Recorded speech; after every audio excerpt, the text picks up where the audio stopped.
Greetings and welcome. I'm Sean. Today I'm talking about the new moon in Virgo on the 23rd of August. I also look at each sign, so you can skip my intro if you scroll down. This is first of two new moons in Virgo, so the second new moon on the 23rd of September will be a black new moon. This is a little unusual, and for me means the Virgo energy is extra potent. A new moon marks the beginning of a moon cycle, when the moon and sun align at the same degree in the zodiac. It's a time of planting seeds, setting intentions, and maybe starting new energetic patterns. The sky is dark, symbolizing a blank canvas, perfect for introspection and renewal. Since this is a Virgo new moon, starting a new cycle which is aligned to Virgo energy makes a lot of sense. So let's unpack the Virgo new moon. Virgo is ruled by Mercury, the planet of intellect and communication. But in Virgo, Mercury expresses itself through analysis, service, and health. A new moon in Virgo invites us to think about routines and daily habits. There can be an emphasis on health and healing. This is perfect energy to organize and declutter physical and mental spaces. A big part of the Virgo energy is serving others with humility and skill. This will create very good karma for you, but of course this must not be the reason you're doing it. This new moon asks you to ground spiritual insights into practical action if you can. How will be up to you. Now here's where it gets really interesting. The Virgo new moon forms a subtle opposition to the North Node in Pisces, highlighting a karmic axis between order, Virgo, and surrender, Pisces. Here are some questions to think about. Are you over-controlling your environment? Can you trust the flow while still honoring structure? How can you balance spiritual faith with practical effort? I think this tension is asking us to integrate or combine Virgo's precision with Pisces' compassion, healing not just the body, but your energy too. I should also mention that this new moon also squares Uranus in Taurus, introducing an element of surprise or rebellion. I think Uranus shakes up Virgo's need for control, some things we just can't control. This aspect can feel a little destabilizing, but it's also a chance to reboot your habits in a way that's more authentic. So let's be brave and look at the shadow side of Virgo. I'm a Virgo sun, with quite a few other Virgo placements in my chart, so I'll be drawing from my own experience here. This is general Virgo energy, not all Virgos. I am generalizing. Virgo's shadow side can include a rather big dose of perfectionism, the need to get everything just right.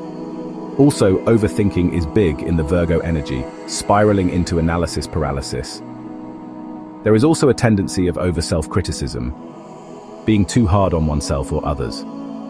During this new moon, it's crucial to avoid anxiety loops and instead channel Virgo's energy into constructive self-care.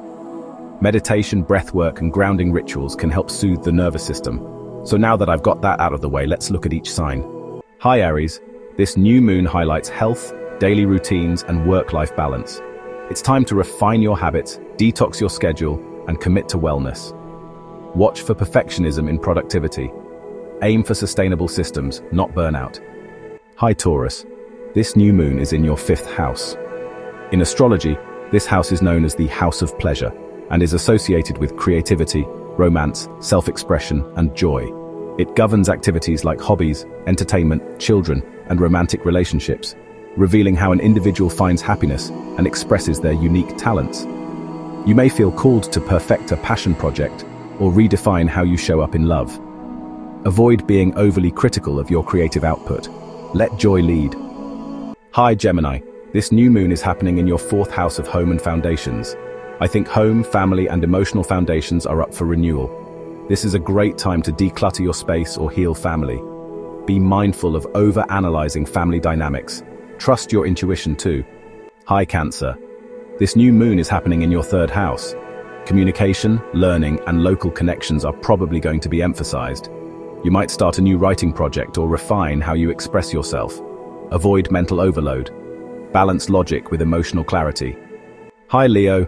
This new moon is happening in your 2nd house of money and values. Finances, values, and self-worth are in the spotlight.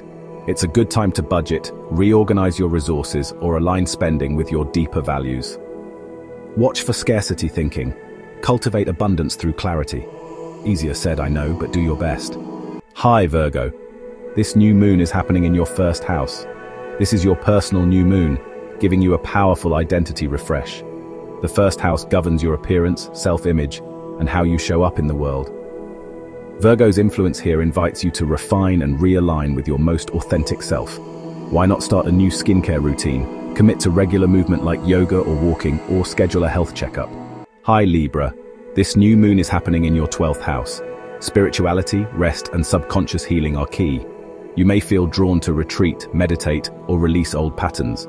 Avoid escapism or overthinking. This is a time for quiet purification. Hi Scorpio, this new moon is in your 11th house. Friendships, networks, and long-term goals are activated. You might refine your social circles or recommit to a vision. Avoid control issues in group dynamics. Remember, collaboration thrives on trust, mostly. Hi, Sagittarius. This new moon is happening in your 10th house. Career, reputation, and public roles are in focus. You may start a new professional chapter or refine your ambitions. Avoid overworking or chasing perfection. Success comes from holistic effort, not burnout. Hi, Capricorn. This new moon is happening in your 9th house. Education, travel, and belief systems are highlighted. You might begin a new course of study or shift your worldview. Avoid rigid thinking. Stay open to changing your opinions. Hi, Aquarius. This new moon is in your 8th house. This odd house signifies big change, shared resources, and intimacy or sex. It's associated with death and rebirth, both literally and metaphorically, and delves into the mysteries of life and the subconscious mind. It also rules over inheritances, taxes, debts, and joint finances. You may initiate healing around trust or finances. Avoid obsessive control. Surrender can be deeply empowering. Hi Pisces. This new moon is in your 7th house. Relationships and partnerships are in the spotlight. You may refine how you relate or start a new connection. Avoid projecting perfectionism onto others. Embrace the idea of learning from your relationships.